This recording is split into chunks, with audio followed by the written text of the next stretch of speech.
Salut les Stritosaures. Alors aujourd'hui, on va se retrouver pour un petit tuto, peut-être un peu plus long, pour apprendre des option select contre les drive rush et les drive rush cancel. Déjà, j'explique juste pour les nouveaux, ceux qui connaissent pas très bien Street Fighter, qu'est-ce qu'une option select? Une option select, c'est une manipulation que vous allez faire qui va permettre à votre personnage de faire une option si votre adversaire fait une option A, et de répondre avec une autre option B si votre adversaire fait un autre choix. Et du coup, en ayant la même manipulation, en fonction du choix de l'adversaire, votre personnage va réagir différemment. Donc, ça permet d'une certaine manière de ne pas avoir à choisir, de renforcer souvent sa défense ou son offense, et c'est très très fort et c'est souvent utilisé à haut niveau. Mais les options select que je vais vous montrer peuvent être utilisées à n'importe quel niveau. Elles sont pas très très dures à faire. Le plus dur, c'est d'y penser. Encore une fois, souvent dans les jeux de combat, le plus compliqué, c'est le mental style. Donc, on va prendre une situation très simple. Votre adversaire va vous mettre un coup en garde et va canceller ce coup par drive rush. Et après, il va essayer de vous choper. Donc, pour ce faire, vous mettez le sparring partner en garde toujours. Vous faites un enregistrement, ou en garde, hop, vous décalez une chope. Ah, bien sûr, j'ai activé la déchope, c'est pas très grave. Et donc là, si j'active l'enregistrement de mon adversaire, et que je mets la garde, bien sûr, je vais me faire choper. Il y a une option select qui permet de punir cette option. C'est de mouliner un dragon comme un fou dedans. Parce que si votre adversaire décide pas de choper, mais de faire un vrai pressing, comme ça, c'est-à-dire un true block string, un pressing où il n'y a aucun trou, vous allez quand même garder la garde, vous voyez. Là, je mouline mon dragon, vous pouvez voir mes inputs sur le côté. Voilà. Et là, comme j'ai activé les deux enregistrements, pardon, il alterne entre gros point drive rush true block string, gros point drive rush shop, et en fonction du choix qu'il a fait, mon dragon sort, ou alors j'ai la garde. Et c'est très simple à faire. Juste vous moulinez dragon. Attention, ceci dit, je vais vous montrer après, il y a des manières de contrer cette option select, mais je vais vous le montrer après. Bon, on va le faire maintenant. La manière la plus simple, c'est quand votre adversaire fait son drive rush. S'il le fait avec un heavy, comme le gros point que j'ai montré, il peut avoir la garde sur votre dragon. Par exemple, voilà. Vous voyez là, en bas, ici, il y a écrit que aide est à -5. Sauf qu'un dragon EX dans ce jeu, ça sort en 6 frames. Du coup, il aura la garde si jamais il décide de ne rien faire. Par contre, s'il décide de rien faire et que je tape, je punis son drive rush. Donc on rentre dans un petit mind game. Mais si votre adversaire a compris que vous faisiez des dragons X et qu'il en arrive à utiliser des gros points drive rush, claquer 3 barres de drive pour abandonner son pressing, ça reste très fort. De le forcer à faire ça, je veux dire. Ça veut dire que votre défense, quand même, déjà, elle met mal à l'aise votre adversaire. Un autre moyen que peut avoir votre adversaire de battre votre option select, vous activez, il fait coup drive rush cancel et il met un coup low derrière.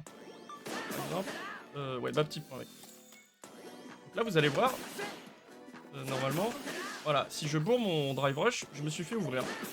Mon dragon, pardon, je me suis fait ouvrir. Ouais, je me fais ouvrir à chaque fois. Alors que c'est true block string. Pourquoi?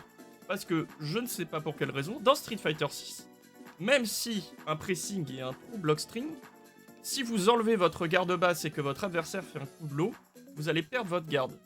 C'est pour ça que il est très très très important de faire cette option select en restant baissé. Vous voyez mes inputs à droite, à gauche pardon, je reste baissé tout le temps. Je fais bas, diagonale avant bas, diagonale avant bas. Et de cette façon, comme je reste baissé, je ne peux pas me faire ouvrir par un low. Vous voyez?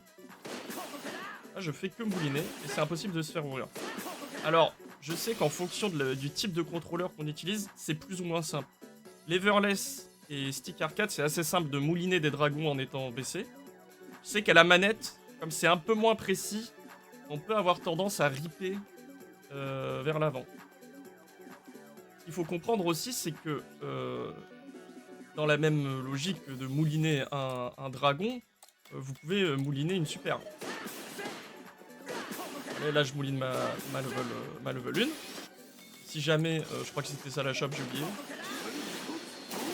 Ah, je sais pas ce qu'il a fait. Bref, on peut mouliner une super, sauf que les super étant tout le temps des doubles quarts de cercle, l'option select peut être battu tout le temps par un lot. Je sais pas si vous suivez, mais un quart de cercle devant toujours passer par une position haute, enfin debout, vous pouvez être cassé par un drive rush into l'autre ou blockstop.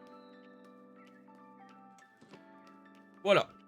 En gros, le seul truc que vous avez à faire, c'est de vous entraîner à mouliner dragon vers le bas. La seule manière, donc, encore une fois, comme je vous ai expliqué, pour être battu, c'est de faire un gros point drive rush rien, sachant que certains persos ne peuvent pas le faire. Par exemple, Akuma, gros point drive rush cancel vide, enfin, où il met la garde, il est à -6, du coup il se fait quand même punir. Mais bon, ça c'est caractère spécifique, ne rentrons pas trop dans les détails. Ensuite, là je vais vous apprendre la seconde option select, encore plus simple en termes d'input, bien moins intuitive à faire, mais qui va vous permettre de faire des options select non pas contre les drive rush cancel, mais contre les drive rush en neutral. Donc, là ça va être important. Pour setup cette option select, pour s'entraîner à la faire, on va prendre on va faire un enregistrement, on va faire sauter verticalement le CPU, enfin le sparring partner, et à l'atterrissage du son, on lui fait faire un drive rush jab tout de suite. Comme ça. Normalement, si on l'a bien fait, voilà. Exactement. Donc là, ce que vous allez faire, c'est qu'au moment où atterrit votre adversaire, vous allez faire un backdash, et dans ce backdash, vous allez mettre un coup. Si vous voyez mes inputs, donc un backdash, 2 fois arrière. Et après mon deuxième arrière, je fais un gros point. Et si l'option select est bien faite, si le timing est bon, en fait, le freeze du drive rush va empêcher mon backdash de sortir. Et comme j'ai mis un gros point derrière, c'est mon gros point qui va sortir à la place. Vous voyez? Là, j'ai bien fait mes inputs.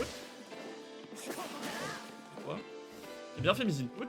J'ai fait backdash, gros point. Et à la place d'avoir un backdash, comme il y a eu le freeze du drive rush, j'ai sorti mon gros point.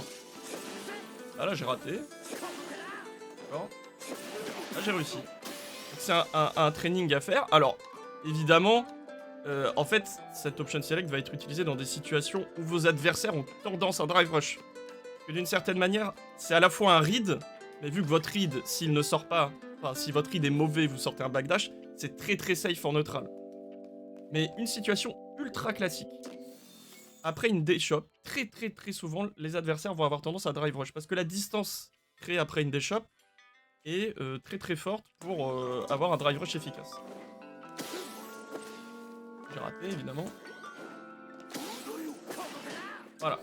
Ça, c'est une situation archi classique dans Street Fighter 6. Donc, pour pouvoir faire cet enregistrement, ce qui est très important, c'est que dans la catégorie Sparring Partner, vous ayez activé la D-shop. Comme ça, pendant votre enregistrement, votre personnage va déchoper. Donc, je vais désactiver le premier saut vide. Donc là, je me colle à mon adversaire. Il fait saut vide, je déchoppe. Et là, je laisse mon backdash. Et si je rate, c'est pas grave. Là, j'ai réussi et mon adversaire meurt. Et on voit mon Akuma fait un mouvement un petit peu bizarre. Vous voyez? Il commence à reculer. Mais le deuxième input du backdash n'est pas pris en compte, et du coup, à la place de finir mon backdash, et bah, je fais un gros point. Donc ça, c'est ultra fort en neutral. Il y a vraiment pas énormément de joueurs qui l'utilisent. Il y a plein de situations dans lesquelles vous pouvez utiliser cet OS. Par exemple, donc là, je vais avoir du mal à le faire, parce que c'est le training mode qui n'est pas terrible. Donc je vais enregistrer un instant drive rush, bon, c'est pas tout à fait instant. En reversal de garde, je vais le mettre. Hop. Pardon, pas un délai. 0 délai. Voilà. Garde toujours. Hop. Donc je vais faire une boule. Et après ma boule, souvent les gens ont envie de drive rush parce que je suis un peu négatif. Et bah je mets mon option select de backdash. Si je rate, c'est pas grave, j'ai backdash. Et si je réussis, bah je rentre un gros point. Donc après, c'est à vous de trouver les situations où votre adversaire a tendance à drive rush. Et à la place de tenter, parfois c'est très dur de checker le drive rush parfaitement. vous faites votre option select. Et c'est ultra fort. Voilà. C'est tout pour cette vidéo d'utilité publique. Bien sûr, si vous appréciez le contenu, n'hésitez pas à vous abonner, liker, mettre des commentaires. Si vous avez des questions ou des vidéos que vous aimeriez voir, n'hésitez pas non plus à me le mentionner. Je lis tout, j'écoute, j'essaie de répondre au maximum. Et je vous fais des gros bisous à tous.